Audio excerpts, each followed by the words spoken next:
आप दोनों तरफ दीवार के देख रहे हैं, ये सारे असली स्कल हैं अलग अलग जानवरों के जो यहाँ आसपास के जंगलों में पाए जाते हैं।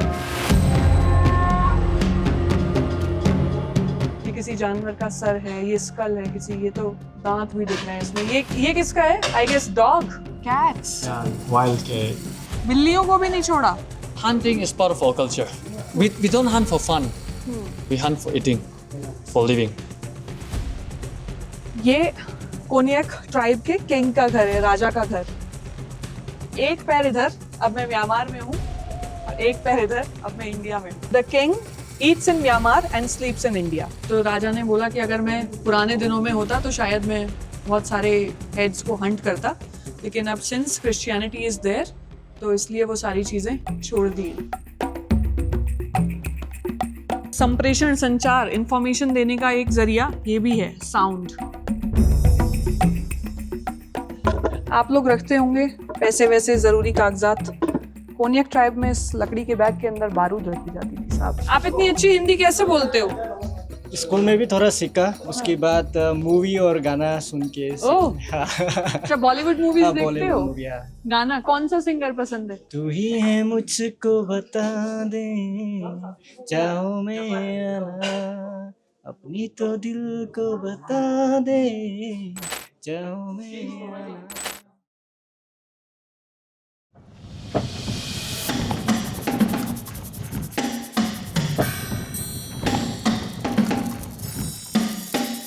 इस वक्त मैं म्यांमार में हूँ। टेक्निकली ये इंटरनेशनल बॉर्डर है, ब्लैक लाइन, और हम यहाँ पर हैं, और इंडिया उधर है। आपको शायद ही ऐसी चीज जो हम दिखाने जा रहे हैं ये दुनिया में कहीं और दिखाई दे। ये कोनियक ट्राइब के किंग का घर है, राजा का घर। मोन जो जिला है वो कोनियक ट्राइब का जिला है, और उस मोन जिले में भी जो म्यांमार से सटा हुआ है उसका एक गांव है लोंगवा। ये आधा म्यांमार में है और ये आधा इंडिया में है। तो इस वक्त जब मैं खड़ी हुई हूँ तो आप देख सकते हैं यहाँ पे म्यांमार का फ्लैग है और इधर इंडिया का। एक पैर इधर, अब मैं म्यांमार में हूँ, और एक पैर इधर, अब मैं इंडिया में हूँ। तो ये आंग बोलते हैं, आम यहाँ की भाषा में आंग यानी किंग, राजा। तो कोनियक ट्राइब के जो राजा हैं ये उनका घर है, उनका आधा घर म्यांमार में है और आधा घर इंडिया में है। तो ऐसा बोला जाता है, ये बड़ी सरप्राइजिंग स्टोरी है कि the king Yeats in Myanmar and स्लीप्स in India. अब अंदर चल के देखते हैं कि राजा का घर कैसे डिवाइडेड है और आखिर है कैसा। तो ये सिर्फ ऐसा नहीं है कि मोनार्की नहीं है, लेकिन ये जो ट्राइब्स हैं जो बहुत बड़े इलाके में फैली हुई है, कोनियक ट्राइब जो म्यांमार के बहुत बड़े हिस्से में है, इंडिया के इस हिस्से में है, मोन जिले में है। तो वो किंग जो है वो ट्राइब के रूलर हैं, उस ट्राइब के रूलर हैं। और इनका सिर्फ ऐसा नहीं है कि ये एक गांव के ही राजा हैं, बल्कि बताया जाता है कि जो कोनियक ट्राइब के आंग हैं यानी राजा हैं, उनका प्रभाव, उनका इम्पैक्ट 70 गांव तक फैला हुआ है, जिनमें से बहुत सारे म्यांमार में आते हैं और कुछ इंडिया में आते हैं।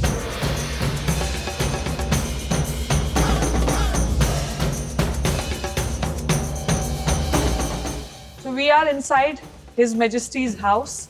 His Majesty आंग कोनियक ट्राइब के राजा।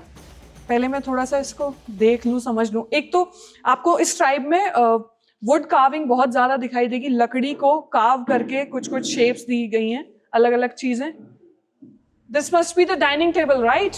Yes, it's a dining table. Okay. This is dining table and this is And what's this? king's bed. King's bed. King's bed. So we believe like the spirit of the king is like a lion, so it's head of the lion. तो राजा की जो spirit है, राजा का जो aura है वो एक lion की तरह है। तो उनका जो बेड है, तो इसमें मैट्रेस नहीं होता? No, just this is normally like a decoration. Okay. You just keep it like this. तो राजा अभी भी यहीं सोते हैं रोज? Not always. Okay. Yeah, but actually for him, And what's this? it's a log drum. Log drum. Log- Yeah, it's very important for in our culture. Like we have different sound, different beating. Like if the enemy came, then we have different beating. Ceremony time, different beating. Okay. So we give information through this log drum. Oh, Yeah. तो इसको यहीं रखा जाता था? Yeah, it used to be here only, and also like now also we keep here, and people will gather, and then we'll give information like we'll play. According to sound, people Can I will- just? yeah. According to sound, people will recognize. Oh, this is happening. This is happening. Some events or maybe something happening. Okay. So through the sound, we just get it. It's so big. Stick is like this. Oh.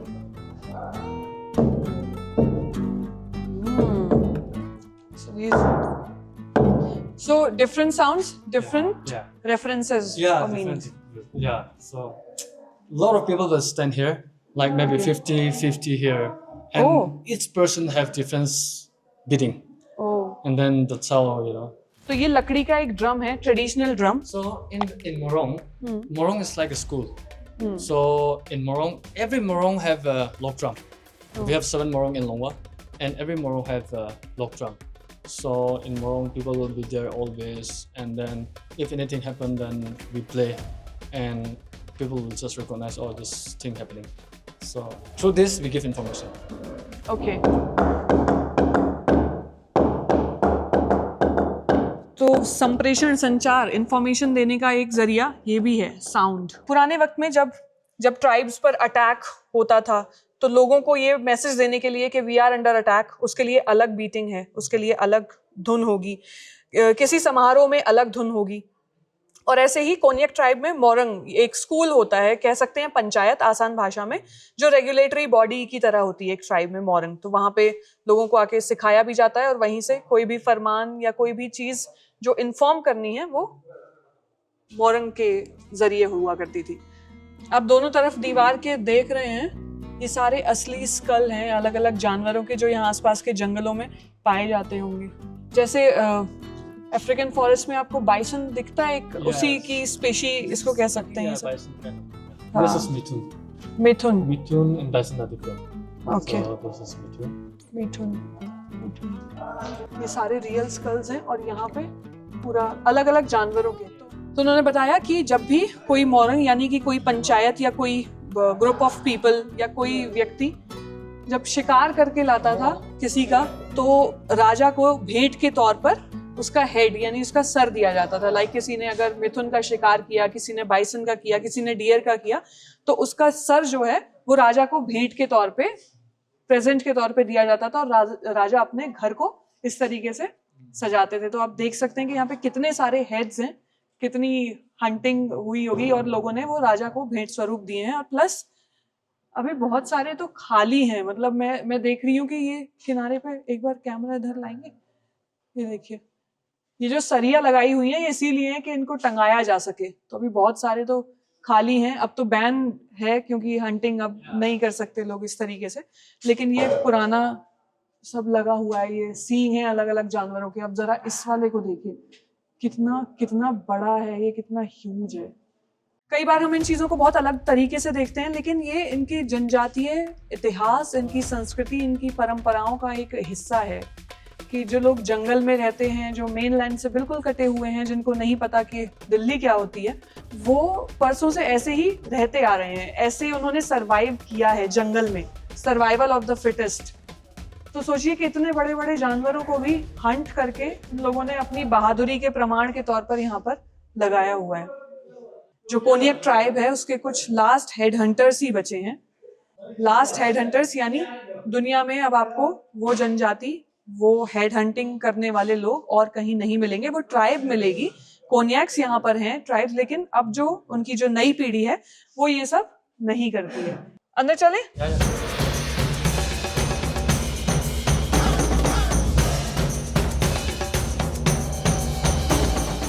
So this is the king's kitchen. राजा की रसोई. Selling also. Just for display also. Okay. बाप रे. Yeah,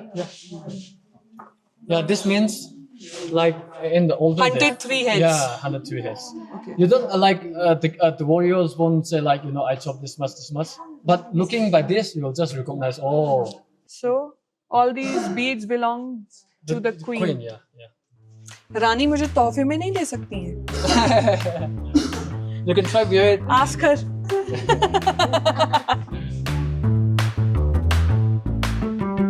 तो ये सारी जो beads हैं, ये जो आप देख रहे हैं, ये असली दांत हैं किसी जानवर के. और ये जो है इसका लाइक ये जो कोन्याक ट्राइब के जो आदमी हैं जो आपको दिखाई देंगे, मान लीजिए किसी ने 2 पहना हुआ है, किसी ने 4 पहना हुआ है, तो उसका मतलब ये है कि उस व्यक्ति ने 2 सर कलम किए हैं या 4 सर कलम किए हैं.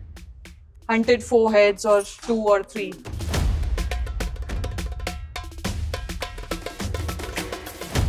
These are So- the bags. Yeah, bags. Yeah. Oh, wooden. Yeah, wooden bag, and then this is mainly used for like gunpowder, Oh, like local gunpowder, bullets, everything. Yeah.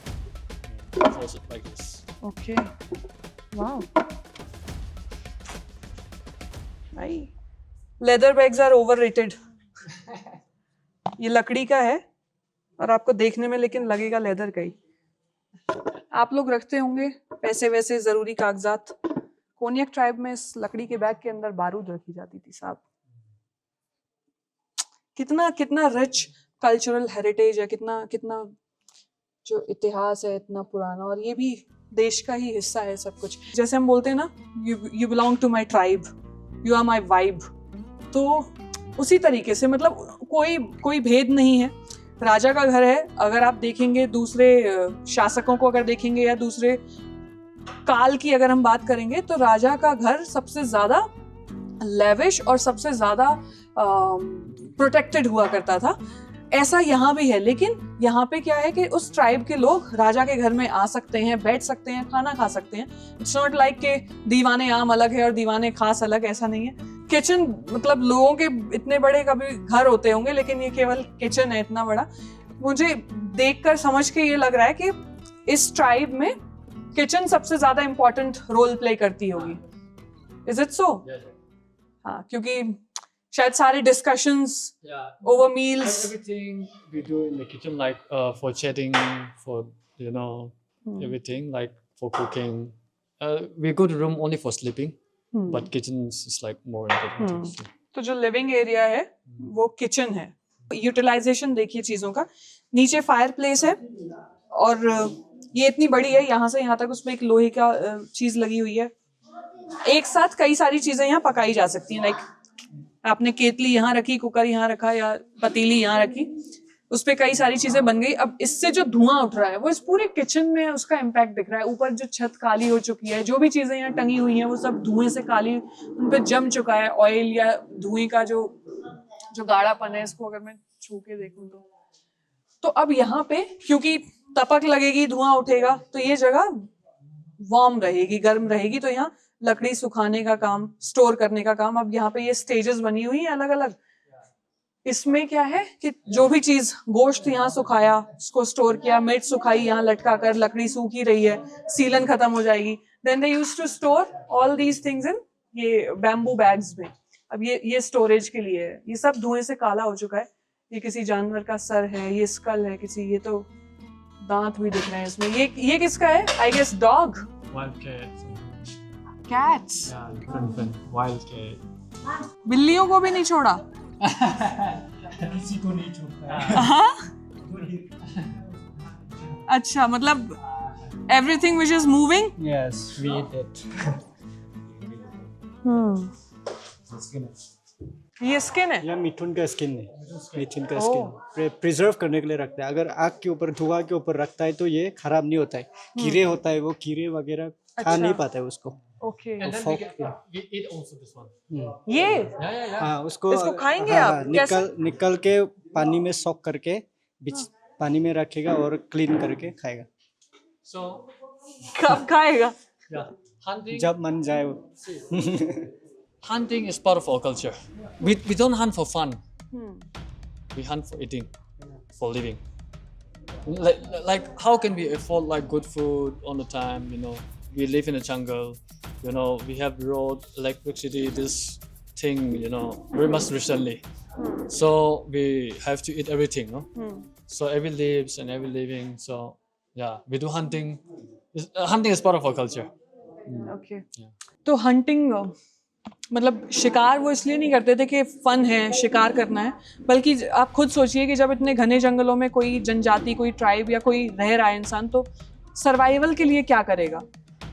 उसको गेहूं, चावल, रोटी, वो सब तो यहाँ इतनी आसानी से मिलेगा नहीं. तो सर्वाइवल ऑफ द फिटेस्ट, जिसमें ज़्यादा ताकत है वो सर्वाइव करेगा. तो इसलिए हंटिंग शुरू हुई.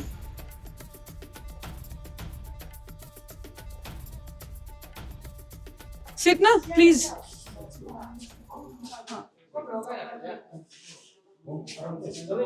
आप इतनी अच्छी हिंदी कैसे बोलते हो? स्कूल में भी थोड़ा सीखा, उसके बाद थैंक यू। मूवी और गाना सुन के ओह, हाँ, अच्छा बॉलीवुड मूवीज देखते बॉलीवुड हो? मूवी, हाँ। गाना कौन सा सिंगर पसंद है? गाना सिंगर बाहुबली, आतिफ असलम, आतिफ असलम और एक है, क्या नाम था उसका, अरिजीत सिंह। अरिजीत सिंह। हाँ। तो कोई गाना भी आता है? गाना आता है, गाओ ना। गला अच्छा नहीं है। कोई बात नहीं, मैं भी गाऊंगी साथ में। हाँ। अच्छा। तू ही है मुझको बता दे, चाहो में आना, अपनी तो दिल को बता दे, चाहो में आना। अरे वाह, बहुत अच्छा गाया आपने। चलो थैंक यू। अब आप सोचो कि अरिजीत सिंह अगर इस क्लिप को देखेंगे तो गाना बंद कर देगा वो। नहीं नहीं इतना नहीं खराब गाया। नहीं नहीं नहीं, इतना अच्छा गाया। गाना यहाँ तक पहुंच पाया, ये बड़ी बात है ना। We Konyak, we love this Konyak, this Hindi song. हाँ। Konyak, नागालैंड में ज़्यादा ट्राइब, कोन्याक ट्राइब में ये हिंदी मूवी और हिंदी गाना देखता है। ओह, ये तो अलग वेस्टर्न का, अच्छा। कोरियन वो। Okay. So, Lingha. Cheers. Lingha. Say Lingha. लेखा, Lingha. Linga, Lingha. Linga. How's tea? Good? Tastes different. It's different. Yeah. Burmese T. Yeah. चाय पीती नहीं हूँ, लेकिन राजा के घर में चाय पीने का किसको privilege. मौका मिलेगा? Yeah, yeah. It's a privilege. चाय नहीं पीता है आप? ऐसे ही, It's good. But it's different. It's good. I may start having T. Normally, our people don't drink milk tea. We have a black tea. Okay. It's a signature drink of Cognac. Oh, It's like mouth freshener. It gives good digestion. Okay. So it's like very much signature drink of Cognac. Like we drink black tea. We call it club. Club. खलप। Yeah, it's black tea. Black tea is खलप and लिंगा Lingha means is cheers. cheers. Yes, yes. Lingha is cheers. Lingha. That's good. Like simple, but Yeah. it's always tastes good. Oh, yeah. Oh, he's getting dried. Oh. ऐसा कौन करता है भैया? ऐसा कौन करता है भैया? ये दुनिया बहुत खराब है। कोई मिल गया मूवी नो कोई माँ, मुझे सब दिख रहा है माँ। ये दुनिया बहुत खराब है। ये दुनिया बहुत खराब है माँ। मैं आ रहा हूँ माँ।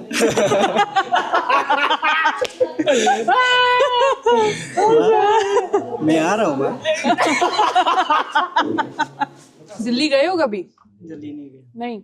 नागालैंड से बाहर कभी? नागालैंड से अभी केरला गया, साउथ। ओह वाह, कैसा है? अच्छा है, केरला बहुत अच्छा है। He is big fan of Bahubali. That's why he went. ओह, अच्छा वो बोले पुष्पा। पुष्पा, हाँ, वो करो करो, वो क्या था? पुष्पराज। ऐसे ऐसे वाला। घर ही नहीं है ना। तो आप अगर हेड हंटिंग का वो बैन नहीं होता तो आप भी हेड हंट कर रहे हाँ होते? जरूर करता। हाँ, क्योंकि यहाँ क्या है कि if you are not going for this head hunting, अगर आप नहीं जा रहे हेड हंटिंग के लिए, आपको मर्द नहीं मानते। ओह, अगर आप तो you are useless. या यूजलेस, आप में कुछ तो गड़बड़ है, ऐसा सोचते हैं आप। नॉर्मल, आप नॉर्मल।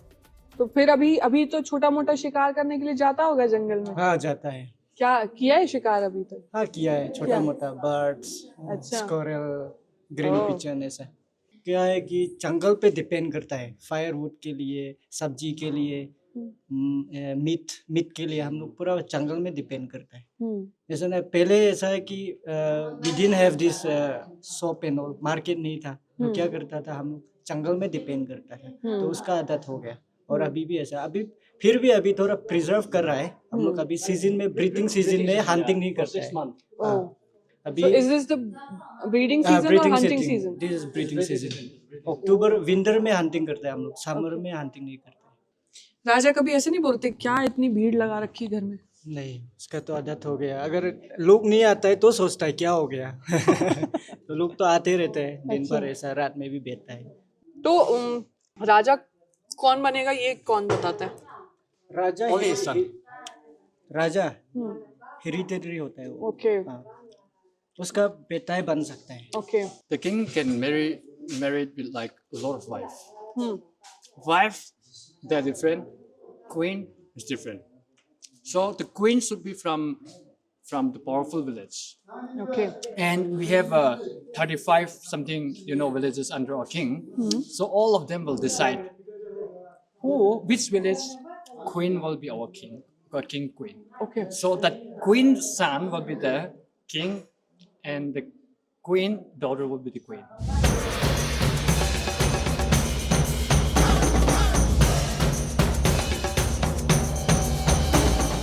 कोनियक ट्राइब के जो राजा हैं उनकी किचन तो देख ली, यहाँ लोंगवा के राजा। अब उनसे बात करेंगे, थोड़ा सा समय हमने लिया है, अब राजा को ज़्यादा देर इंतज़ार भी नहीं करवा सकते वरना गड़बड़ हो सकती है। So we'll meet his majesty Tuniyai Phawang, जो यहाँ लोंगवा के राजा हैं और जिनका दबदबा म्यांमार के कई गांवों पे है, इंडिया के साथ साथ। Medha, how is everything in life? सब कुछ कैसा चल रहा है? इतने सारे गांव पे कैसे राज कर लेते हैं अकेले? Với mấy là hầm mô hài ấy chính mấy gần mấy ngày ai chưa mấy ngày ai là quê gần những आपने कभी हेड हंटिंग की है? नेवर। मन करता है हेड हंट करने का?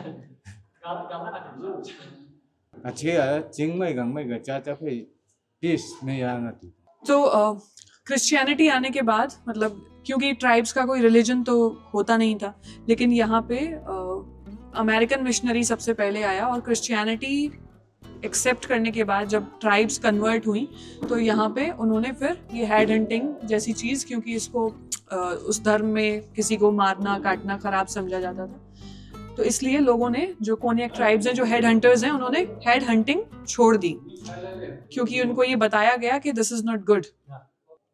ये केवल राजा पहनते हैं ऐसा? ओह, क्या वो बता सकते हैं इसके बारे में? हाँ। gà sợ như vậy chẳng ओह, यहाँ पे टाइगर होता है?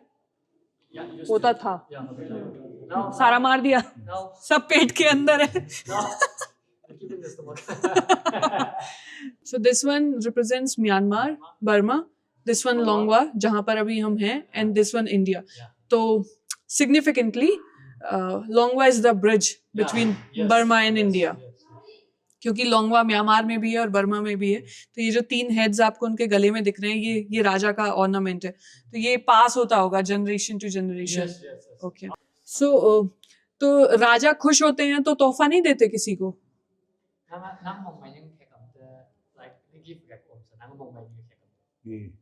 उनसे पूछो वो मुझे क्या देंगे तोहफे में।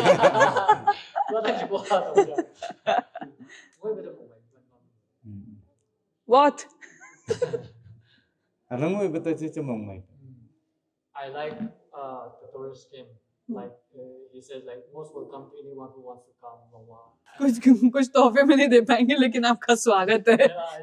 मतलब अगर आप देखेंगे इतिहास में गहरे जाएंगे तो जो भी जनजातियां थी, वो लड़ाई सारी आधिपत्य और ताकत की थी। जो जितना ज्यादा मजबूत, उसका किंगडम उतना बड़ा होता जाता था। तो कोनियक्स भी, जो हेड हंटर्स हैं, वो भी अपने दुश्मन का, जो भी आसपास जो ट्राइब जो उनके इलाके में आती होंगी, या उन्हें अगर अपना इलाका बढ़ाना है, अपना एरिया एक्सपेंड करना है, तो they used to hunt heads. तो वो सर कलम करते थे दुश्मन का। तो दुश्मन का सर कलम करके उसको एविडेंस के तौर पर लाना होता था। आज की तारीख में आपके पास फोन है, मोबाइल है, हम जरा देर में वीडियो ऑन करते हैं और एविडेंस प्रूफ्स इकट्ठा कर लेते हैं, लेकिन तब ऐसा कुछ भी नहीं था। तो राजा को लाके वो सर कलम करके राजा को सौंपते थे कि मैंने ये किया है, मैं ये हंटिंग की है। तो वो एक सबूत होता था और उसको फिर इस तरीके से सजाया जाता था, और जो हंट करके लाता था उसके चेहरे पर टैटू बनाए जाते थे, जो उसकी बहादुरी का प्रमाण होते थे।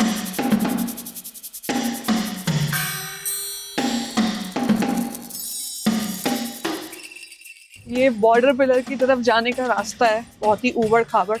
जहाँ से इंडिया और म्यांमार का बॉर्डर हम और नज़दीक से देख पाएंगे, जहाँ से म्यांमार की सीमा लगती है और एक तरफ इंडिया।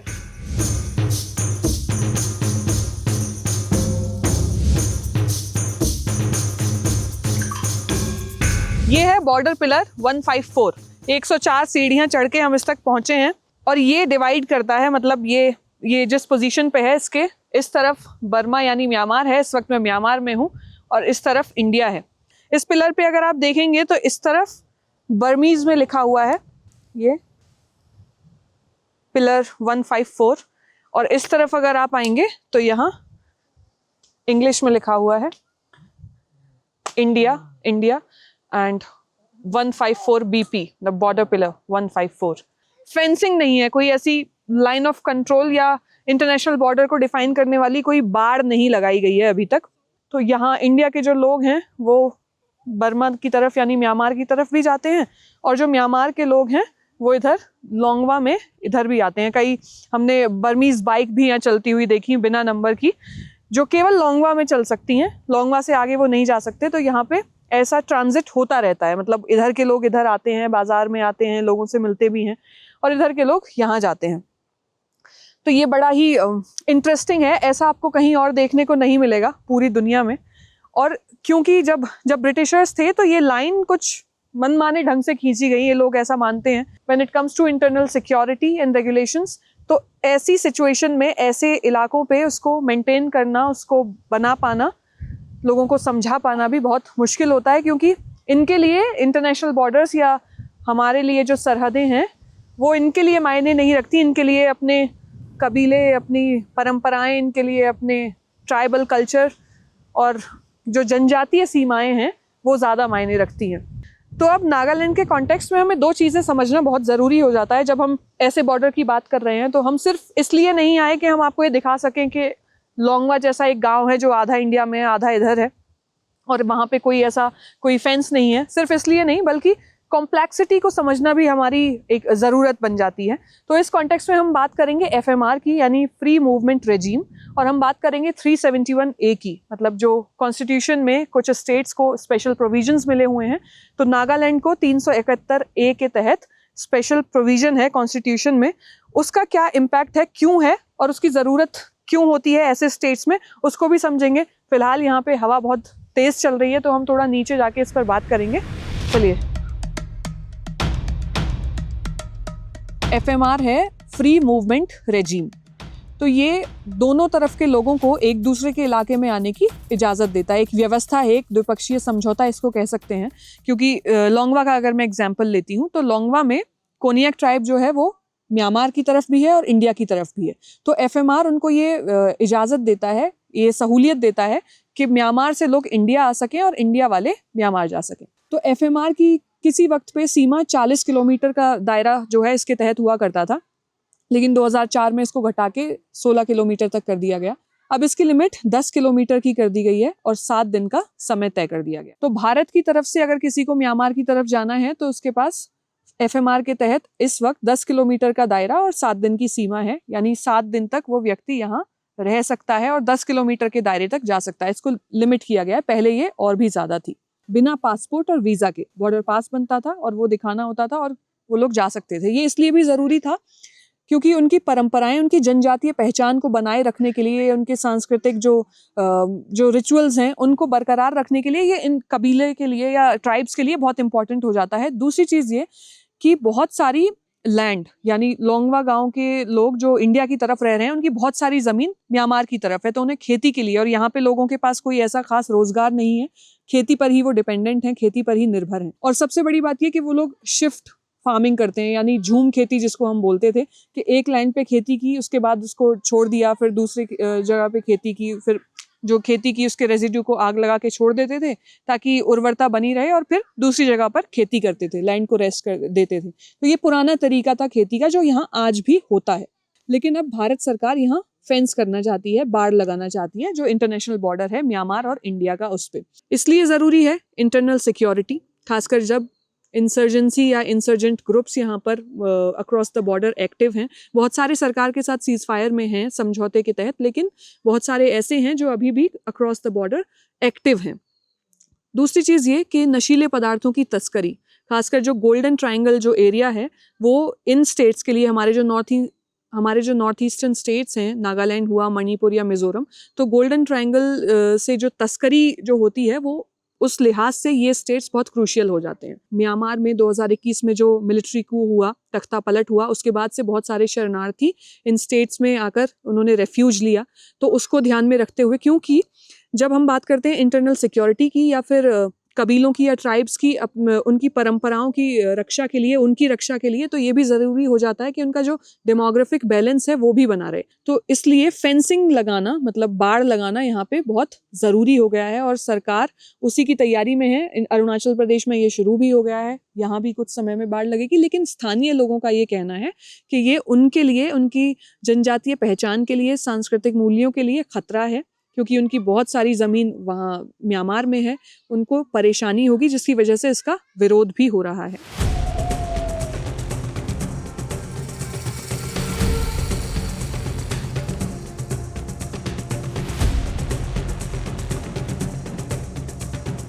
तो यहाँ आने के लिए आपको, यानी हमारे जो नॉर्थ ईस्ट के 4 स्टेट्स हैं, अरुणाचल प्रदेश, नागालैंड, मणिपुर और मिजोरम, इन 4 राज्यों में आने के लिए आपको एक अलग तरह की परमिशन की ज़रूरत पड़ती है, जिसे ILP बोलते हैं। तो मैं, क्योंकि इन राज्यों से बिलोंग नहीं करती हूँ, मैं यहाँ की नागरिक नहीं हूँ इन स्टेट्स की, तो मुझे उस ILP की ज़रूरत पड़ेगी इन इलाकों में आने के लिए। ये एक सरकारी दस्तावेज होता है, इनर लाइन परमिट, जो कि संरक्षित, सुरक्षित या प्रतिबंधित इलाकों में आने के लिए बाहर के जो राज्य के लोग हैं उनके लिए ज़रूरी होता है। तो ILP की जो व्यवस्था है, ILP की व्यवस्था 1873 में शुरू हुई थी, Bengal eastern frontier regulation act 1873। तो ब्रिटिश काल में इसको लागू इसलिए किया गया था क्योंकि ये जो पूरा इलाका है, नॉर्थ ईस्टर्न स्टेट्स, यहाँ व्यापार बहुत था, जो प्राकृतिक संपदा है, जो नेचुरल रिसोर्सेज हैं वो बहुत ज़्यादा थे, तो कोई और, मतलब बाहर के लोग आके यहाँ पे व्यापार ना कर सकें, इसके लिए तब ILP शुरू की गई। लेकिन अब इसका इस्तेमाल होता है इन जगहों की जो कल्चरल हेरिटेज है, जो नेचुरल रिसोर्सेज हैं और यहाँ के जो लोग हैं उनको सुरक्षा देने के लिए, उनको संरक्षण देने के लिए, ताकि बाहर के लोग आके इन लोगों के जो रिसोर्सेज हैं, जो लिमिटेड रिसोर्सेज हैं इनके, या इनके जो इलाके हैं, उस पर प्रेशर न डालें, दबाव न डालें, एक्सप्लॉइट ना करें उन चीज़ों को। इस रिपोर्ट को आप तक पहुंचाने में हमने नागालैंड के कुछ अनदेखे कोनों में कदम रखा।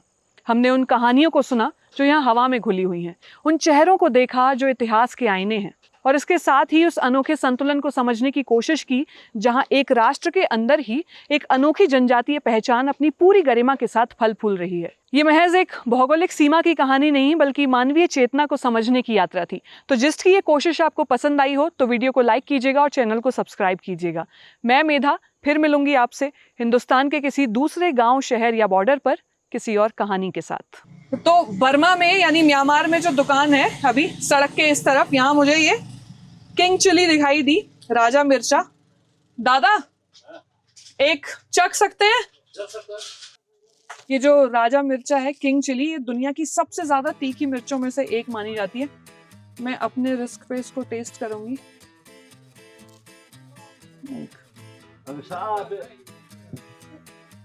भाई डर लग रहा है।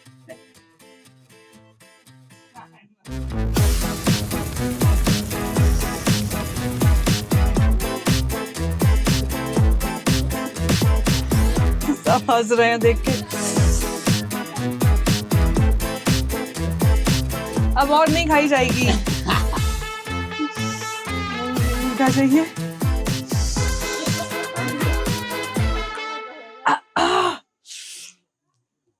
कैसे खा लेते हो इतना मिर्च?